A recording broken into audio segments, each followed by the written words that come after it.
to Cactus Caffeine. So today is just a quick video giving you an update of how my plants are doing during this extremely hot summer that we are experiencing here in the desert of Nevada. So I've had some questions of how my plants are coping up. So this is just a quick peek at how they are doing and my setup for the summer. So I have put up this shade cloth because even though cactus likes sun, the sun right now is too much for them, so I had to give them a little help and provide some shade. So many of them are doing well, although you can see they are a bit tired somehow dehydrated, but I'm just hoping they'll make it through. So this is one rack. Actually, I keep this like that, covered, so they still get some sun inside there. Not sure if you can see, but they get some protection. And these are like my sun warriors. They can take all the sun that I provide with them, so I keep them there, but I keep an eye on them. And then moving on, these are my other cactus. So they've all been hiding under the covers. I had to do it because some of them have been getting sunburns. So all of these ones you see on top, those are my sun warriors. They can take a lot of sun and they're still doing good, but most of them I had to protect under a shade cloth. So let me just take this down so you can see them better. So my setup doesn't really look presentable, so ideally this shade cloth should be on top, but I don't have the structures yet to put up the shade cloth. So in the meantime, this is what I do. So we've been having excessive heat warning for the past 2 weeks. So ever since July started, guys, the temperature here in Nevada hasn't gone down below 100 degrees Fahrenheit. And this past 2 weeks that we've been having excessive heat warning, it has been like 105 to 109 degrees here in our area. So it is not just the sun that is, taking a toll on this cactus, but as well as the excessive dry heat or the dry air that we have right here. Our humidity is, ouch, our humidity here is always below 10% or 10% or less. So as you can see, this has starting to turn yellow on the edges, and that one got a bad sunburn already. So I've put them underneath this shade cloth. So they have been under this shade cloth for about 2 weeks now. And these are the other ones. So I think they've actually liked the idea of having a shade cloth, because as soon as I put this up, some of them started to put up some or shoot out some buds. So I am happy with that. So as I was saying, it's not just the hot sun that's taking a toll on them, but as well as the dry air. So it's like, it's as if they're in an oven and they're being slow cooked over the weeks. So as you can see, this one is a Trichoceres grandiflora, so it is very thirsty. Even though I water this like twice a week, it's not taking up the water because it's really too hot. And this is what I noticed when during the extreme heat. So they start developing thin on top. It almost looks like it's etiolating, although that is when they don't get enough sun. But based on my experience, too much sun and too much heat also causes that on them. So whenever I see my cactus starts doing this, like developing thinly on top, I put them in a shade right away. So as you can see, the top has fattened up right away, but this part here where it grew under sun, direct sun and heat, it started to get narrower. So let's move on to another section of my garden. So this table,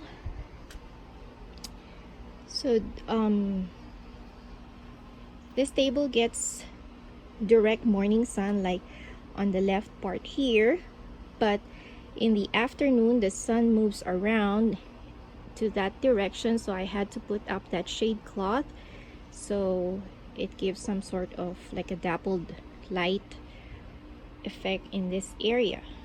And look at this, despite the heat, there's still some cactus that are putting up a show. So this is a Lobevia Blaze hybrid. This is a Mammillaria celsiana, I think. And this is a Gymnocalcium bruchii. So you gotta give them credit for that. And then I have some underneath, so whenever I see some of them starting to get sunburn, I put them there underneath. So there is no logic as to my arrangement, because I keep moving them around. Whenever I see some of them getting sunburn, I move them. Whenever they start turning too green, means they're not getting enough sun, I move them to a sunnier position. So there's no logic right now or anything in how I arranged my cactus or my plants. And then I have my hanging ones in here. So my epiphytes are really looking sad. So as you can see, even though I water this every day, look how paper thin that is. And then I also have right here some more of my cactus. So golden barrel, that's another sun warrior I have, and as well as aponthias. My mini desert garden, they are still alive, woohoo! But they are in lots of protection right now. So as you can see, they have like their shade cloth and or like an umbrella type, this tent. So but they are all surviving. So right now what I do with this, when I water them, I look at the every single plant. So when I see one that is kind of shrinking or that needs watering, I just water that plant and not the entire garden. So that's one learning that I have found out. So yeah, but they are surviving, and that's what is important. So this is the latest one that I planted, the cholla. It has put up a lot of new growth. This is the Mexican fence post that I recently repotted. So these are the cuttings that did not have roots, but I think they already rooted, because even though I pull them, they won't budge. And then I see new growths on top. And then look at this, that section where I cut off that cuttings, it is forming a new pop. And then these are my aponthias in the ground. These are the, I believe, the Indian fig species or variety, I'm not sure, but this is the one that is almost spineless. It is putting up so much growth that I think I will have to chop off some of the pads because they're beginning to be too top heavy.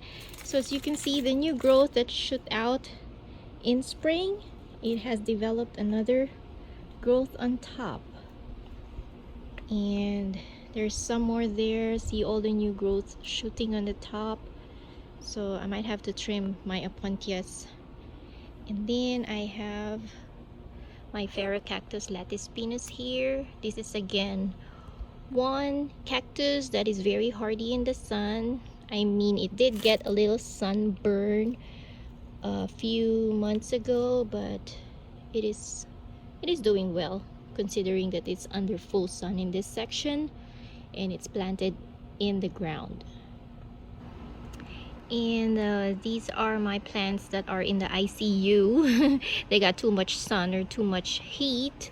So look at this mammillaria. This is hardy, but then when we had that 107 109 degrees, it just turned yellow on the side that was facing the sun.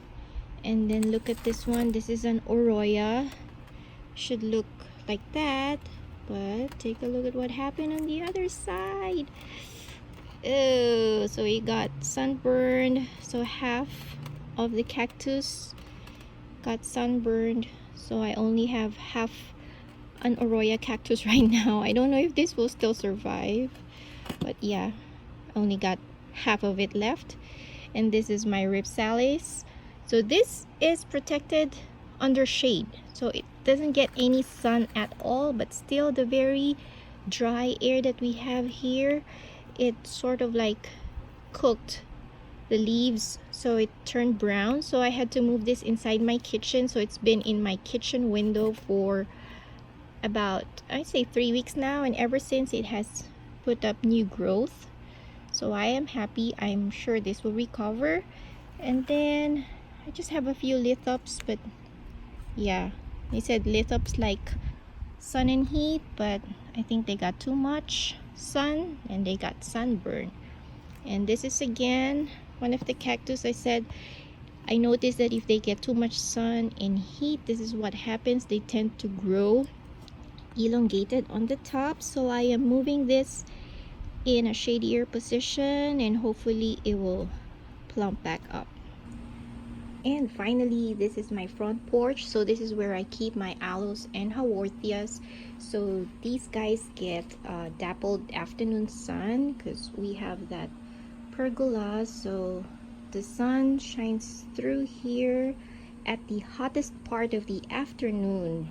But they are surprisingly doing very well. So I am happy with how my aloes and my haworthias are coping up.